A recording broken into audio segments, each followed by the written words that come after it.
এবার ঘর ভাঙল মিষ্টি মেয়ে সারিকার।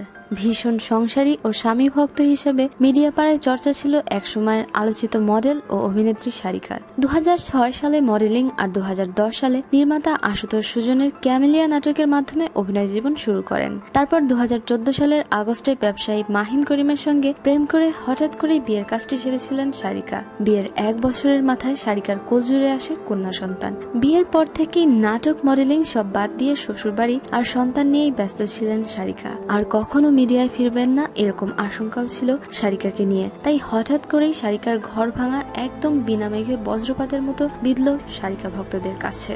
জানা যায় স্বামী মাহিমের নির্দেশ অমান্য করে সারিকার হঠাৎ শোবিজে ব্যস্ত হয়ে পড়াই বিয়ে বিচ্ছেদের কারণ। গত কয়েক মাস ধরেই তিনি স্বামী মাহিম করিমের সঙ্গে ছিলেন না। একমাত্র মেয়েকে নিয়ে তার মায়ের সঙ্গে ধানমন্ডির বাসায় উঠেছেন। পরে সারিকা নিজেই মাসখানেক আগে তার স্বামী মাহিমকে ডিভোর্স পাঠিয়েছেন। সারিকা ও মাহিমের পরিবারের কয়েকজন সদস্যের কাছ থেকে এ খবরের সত্যতা নিশ্চিত করা সম্ভব হয়েছে। সুতরাং নির্দ্বিধায় বলা যাচ্ছে সারিকা মাহিম দম্পতির সংসারের ইতি ঘটেছে। উল্লেখ্য, মাহিমের সাথে বিয়ের আগে নীরবের সাথে সারিকার প্রেমের সম্পর্ক ছিল। সেই সম্পর্ক নিয়েও মিডিয়া পাড়ায় প্রতিনিয়ত চর্চা চলত।